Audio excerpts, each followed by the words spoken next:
and welcome to Xena Warrior Podcast's first minisode. Tiny-sode, yes. My name is Vera, and I am joined by my two co-hosts, Katie and Hello. Livy. Hello. And we do a Xena Warrior podcast, but now we're also doing Xena Warrior Podcast minisodes. So if you're a big minisode freak, your time has come. Guys, let's just explain what this is. Like, what are we doing with these? Sure. Well, I think the idea mainly was to kind of separate out bigger, broader topics that are important to Xena as a show and kind of explore those a little more in depth while having a little bit more freedom to talk about the whole series, to kind of go a little more off the rails than being, always within the framework of talking about an episode. So what that means is that there will be some spoilers, more spoilers maybe than you're used to in our episodic podcast. But maybe not too many in this one. Probably not too many in this one. But right, we'll see. There's spoilers for New Zealand. Right.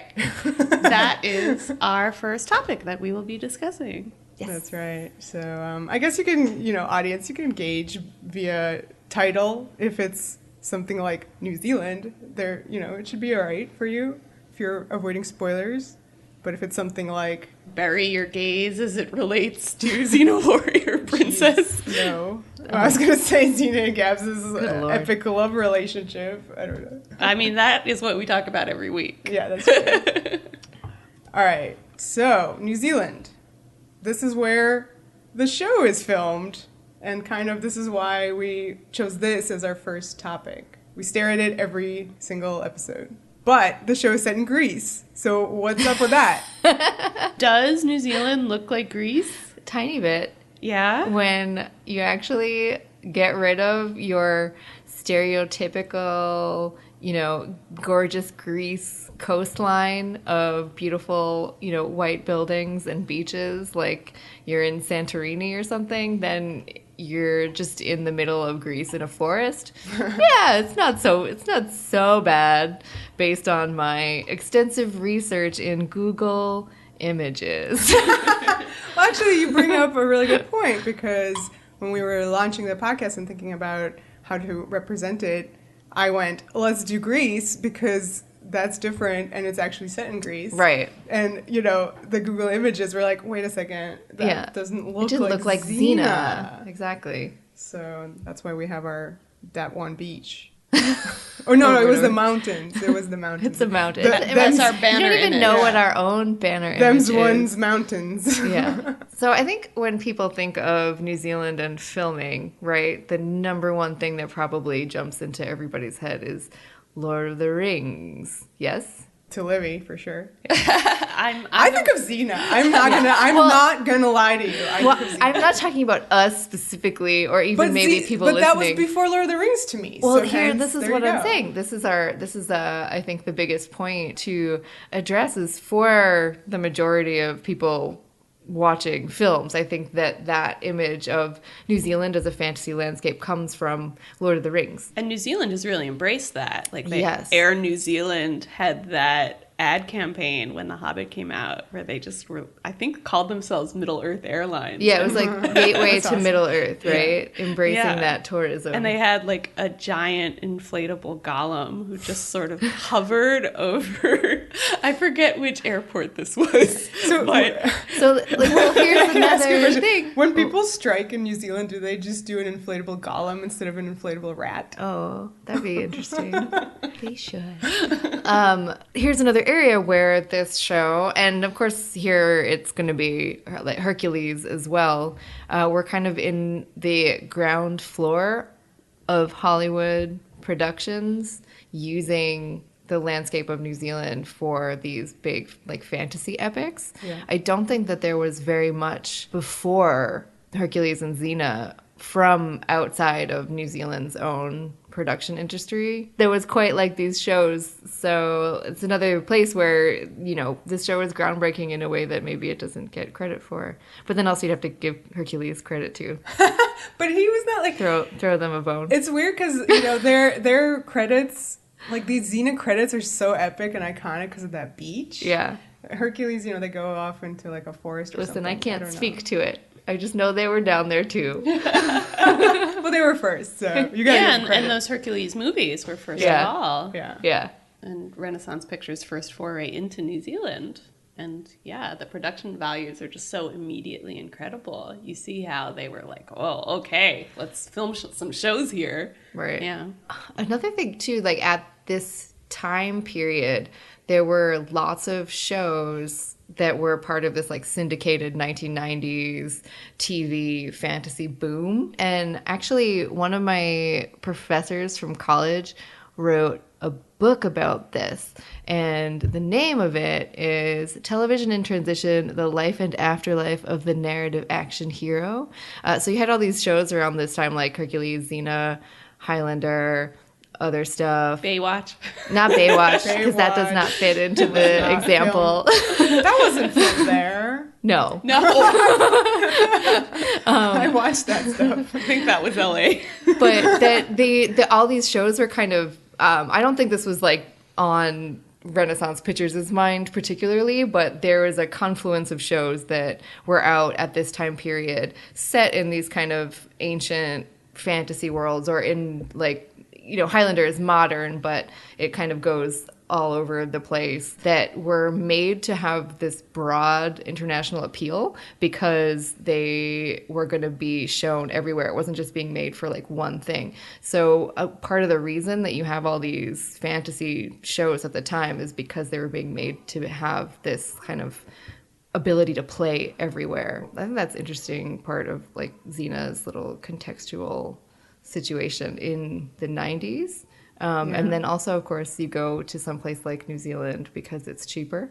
Right. Yeah, and they have film. favorable tax breaks. I know that's a lot of why Lord of the Rings ended up shooting there. Right. Yeah.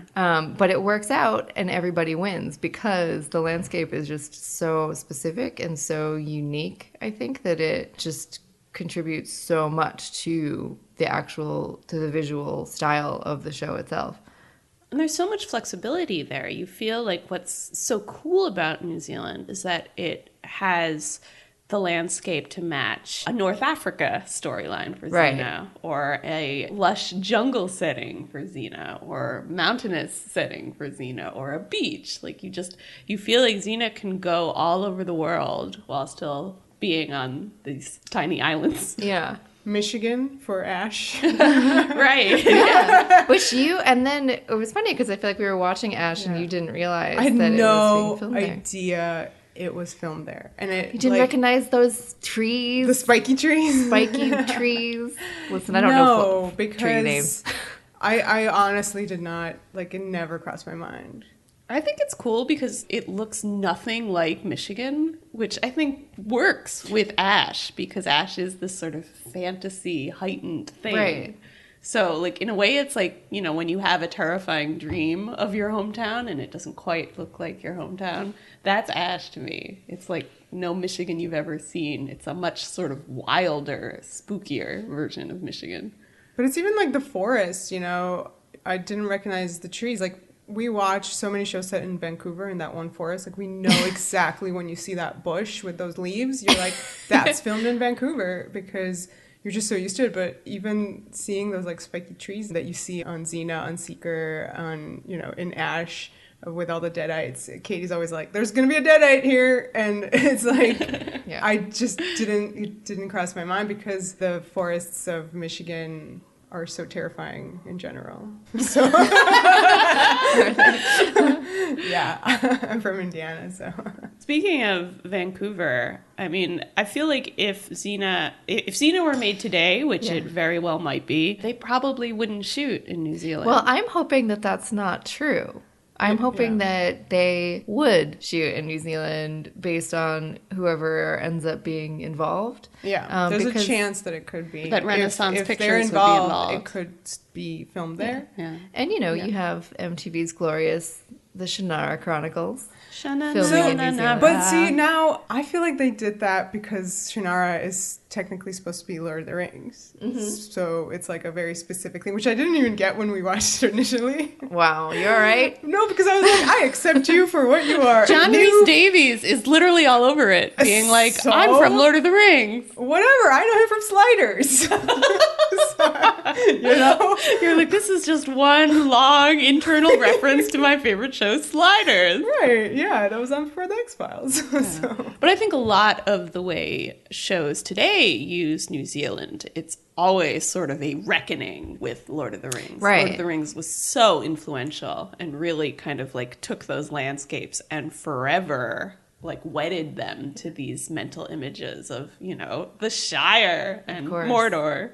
Peter Jackson, what is his familiarity with Hercules and Xena? Surely he, as being from down there, would have seen... His production designer, Richard Taylor, worked on Hercules and Xena. Weta Workshop was making a lot of those prosthetics. And doing, I imagine, a lot of the armor and weaponry too. All the stuff that they did for... So we can thank him for like Demon Xena look? Absolutely. That is, I mean, doesn't that look like something from Lord of the Rings? Yes. That's the thing. Yeah. Oh my God.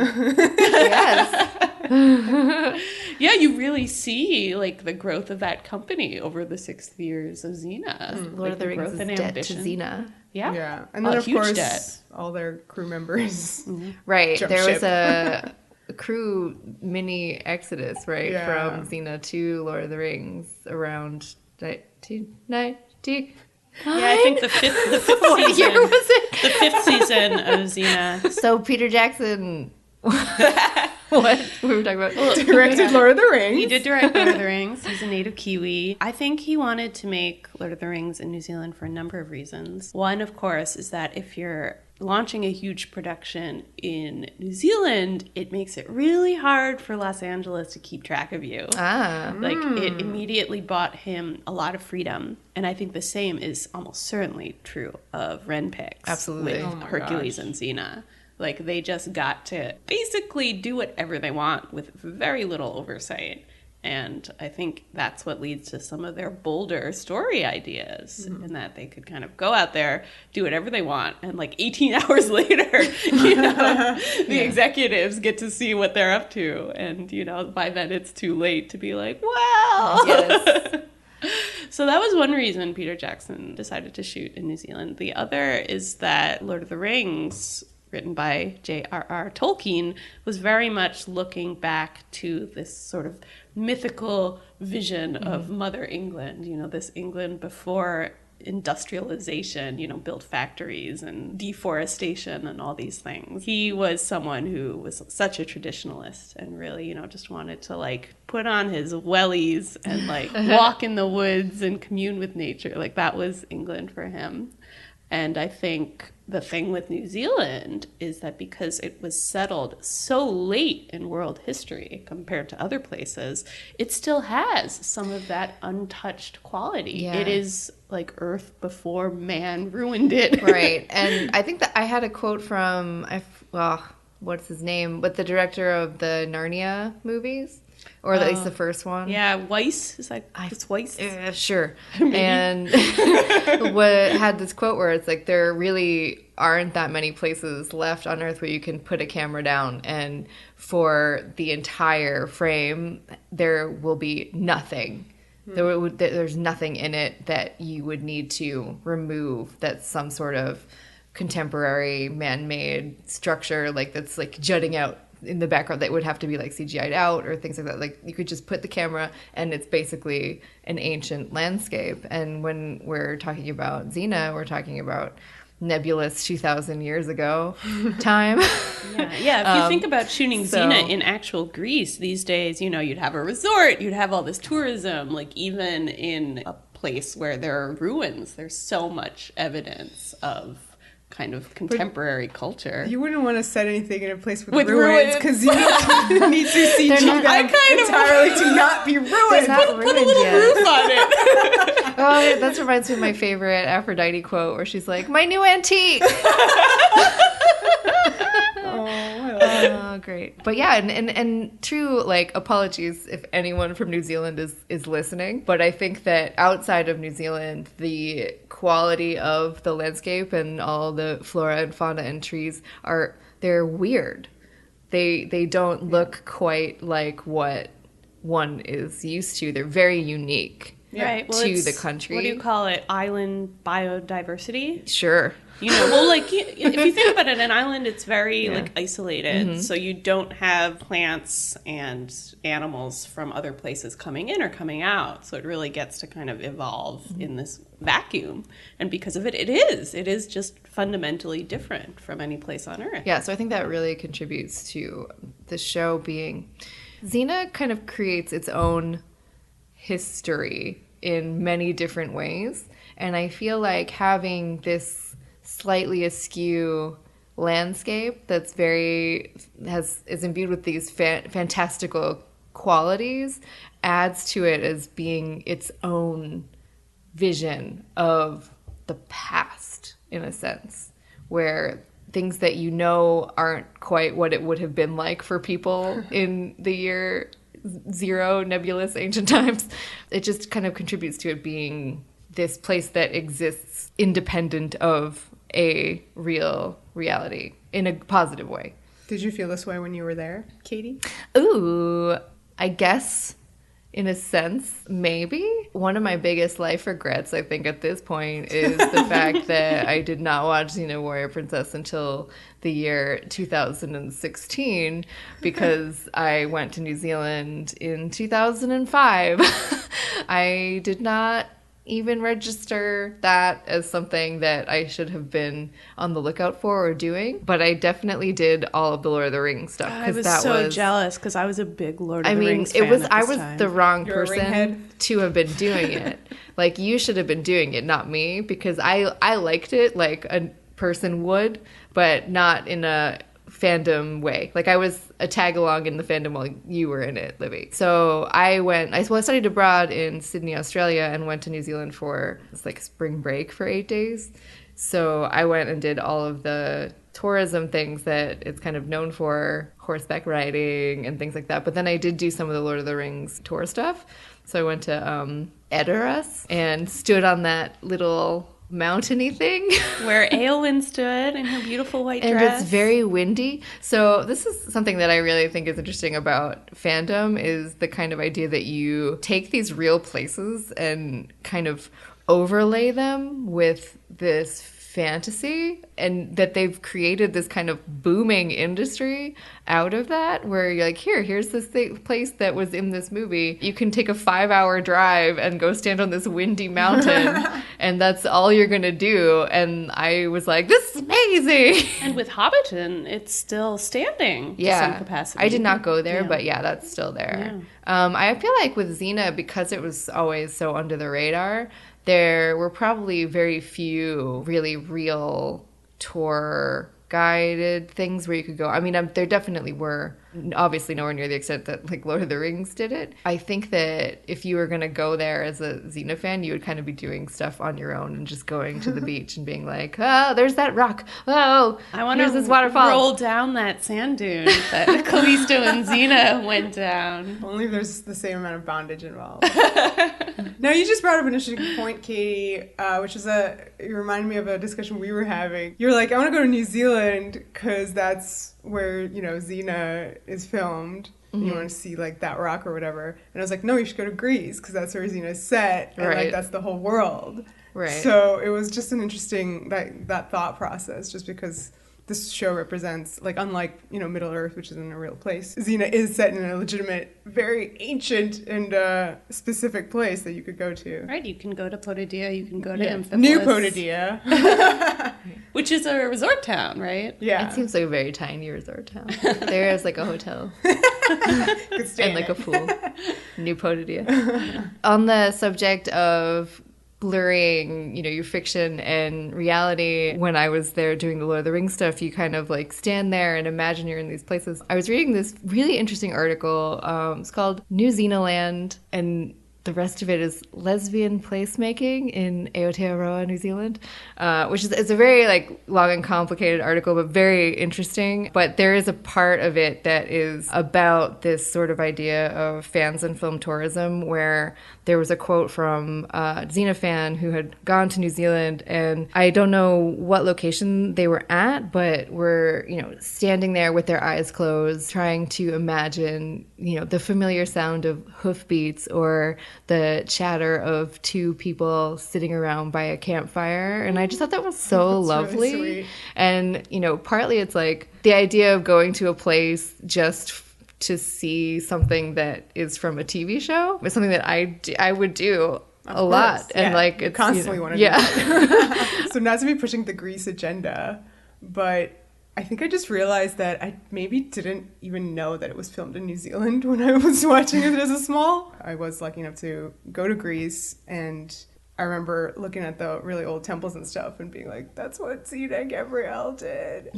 So you were communing with the television characters, even in places where they didn't shoot.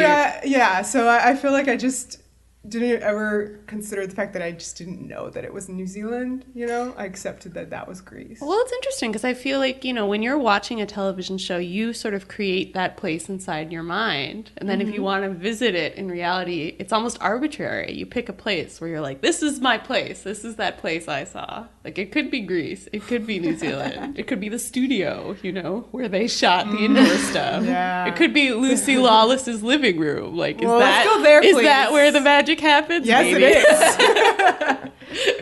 oh man. Subject derailed. She is Miss New Zealand? Yes, she was Miss New Zealand 1989. Nice. Which is part of another thing about how, you know, this show is, of course, a Hollywood show. It's not a local New Zealand production, but there is a kind of case for it in general to be made about how it kind of is a New Zealand show, not just because it utilizes like, all of the landscapes and stuff, and not even because of all the people working on it are from there, but a more broad idea about cultural attitudes in New Zealand itself that are similar, in my mind anyway, to how the producers of this show operate. So because New Zealand is so isolated, it kind of developed this, what they would call like a DIY culture, like do-it-yourself attitude, where they weren't looking for help from anywhere else. Everybody had to kind of fix their own shit and make their own way and just get on with it attitude. So I feel like that kind of perspective is very similar to the innovative way that the Renpix Bros work, and how they, you know, with very low budgets and very scrappy methods have come up with kind of these bigger film techniques, like with Evil Dead, and all that stuff seeps into Xena itself. So you have this general attitude of, you know, making do and being innovative in this particular way where they don't have all the resources that they could have. You know, it's not Lord of the Rings for sure. You know, it has way less money than Lord of the Rings, and yet it's creating all of this really beautiful television. So I feel like there's like a little symbiotic relationship between the actual production of the show and the kind of values of its producers and the actual culture of New Zealand, which, you know, has probably changed in contemporary times. There's probably all sorts of issues with that. But, but generally speaking, that is like a cultural attitude that they have ingrained. Do we think that the light is different down there? Bruce Campbell does. So does Craig Parker. Yeah, well, it's so gorgeous. I think in a Ash commentary, Bruce Campbell said that the sunlight is completely different in New Zealand, and I feel like I believe him. In the sense you can see it in these like misty forests and trees and like this diffuse lighting that just everything looks fantastical in this way, but they're just pointing a camera at the trees for the most part. Yeah, and you can definitely see that more and more in more contemporary stuff. And Xena's obviously really gorgeous, but like I feel like you have to have like a TJ. Like I've noticed in his episodes, you can really see that the quality that kind of pops more with our crazy new HD shit these days. Well, I think part of it is like he's getting a lot more depth into his shots. Yeah. Like he's not flattening it out. Yeah, he's not just using it as like a background behind the actors. Like it's there, part of the frame. Yeah, he's concerned with filming it like a movie, which is, again, something that Rob wanted from the show. And Some I think, film techniques to, and New do Zealand their is TV so show. helpful to that in the same way that, like Monument Valley in a Western, like immediately they're like, I'm watching a Western. Right. Like this is cinematic. Yeah. This landscape is like part of the drama, which isn't something you would ever really say about television before the 90s. Yeah. It wasn't a thing where landscape was really operating in this Absolutely. important way. Absolutely. Yeah. That's absolutely one of the innovations of this show, I think, because we're talking about 1995 right now.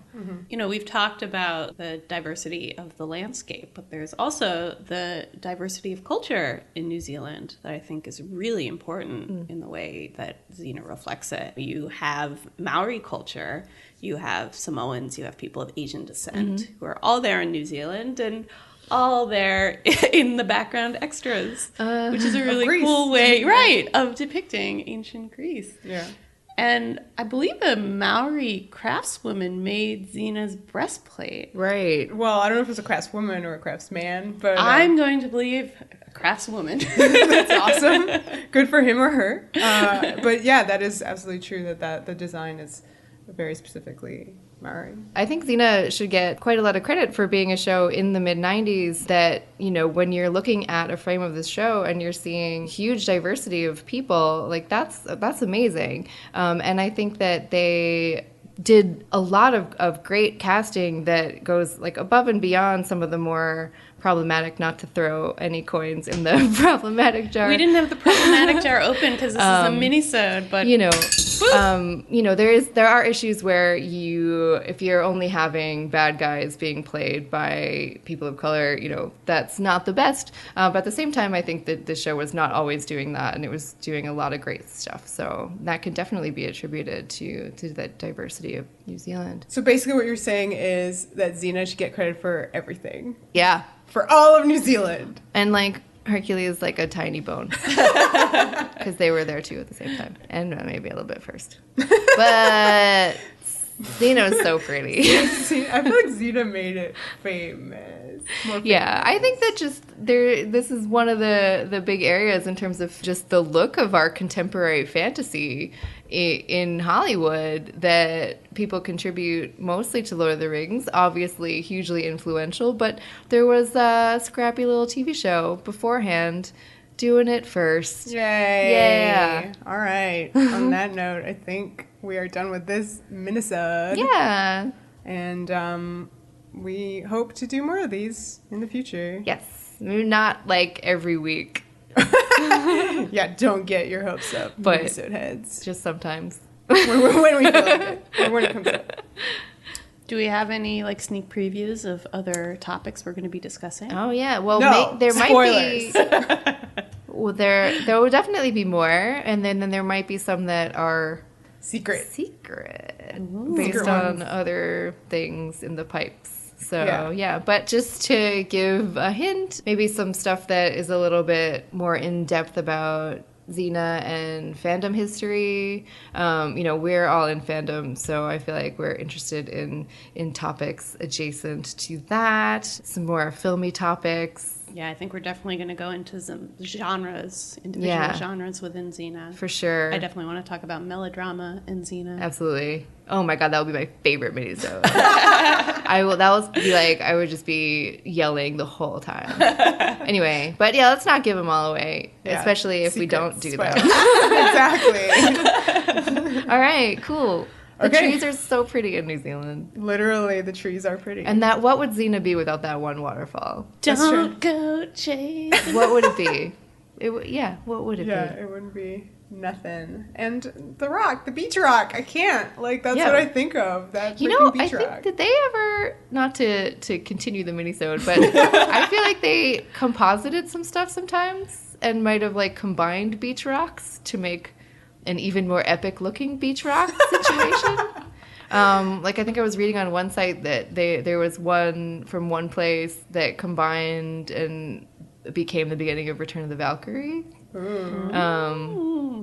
So they might have been doing some. I don't know. I just stuff know that to make it we look were even watching more epic. Shannara, and they went on by that beach rock, and I was like, "That's Xena's rock." Well, You get out of there, Shannara and elves. certainly is CGIing the hell out of things. Hey. Even more than Seeker would have. Or Seeker Lord of the did- Rings. Yeah, Yeah. Yeah, but that rock was the same. They Yeah. didn't CG that. that's true. That was a rock. And then That was good. sometimes you're at a campfire in the trees in the woods, and you're in the studio, and you could have fooled me. Or the entirety of Spartacus, which All was inside. all inside. Even the parts where they were in the trees. Yes.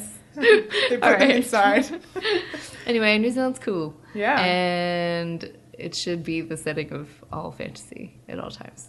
Except for Iceland, because that's also a good Yeah, place. except Iceland is great Iceland too. is the new New Iceland is Zealand. the new Yeah. New Zealand for Yeah. sure. Mm-hmm. Except New Zealand is still the new New Zealand. Because they're filming lots of stuff there right now. Well, if this is the first thing you're listening to, we also have a podcast that's regular talking about Xena episodes. And you can check those out every Monday. Subscribe to us on iTunes. Yeah, and rate and leave reviews. And we're on Twitter and on Tumblr and on Facebook at Xena Warrior Podcast. Yes. And then Twitter, it's Xena Warrior Pod. Yeah. At Xena Warrior Pod. Come on, get it right. The end. Should we do our sign off? I don't think know. so. Do we have a mini sign off? No. The passion. I forgot what our sign off is. The power. The passion. The minisode. The minisode. Bye. Bye.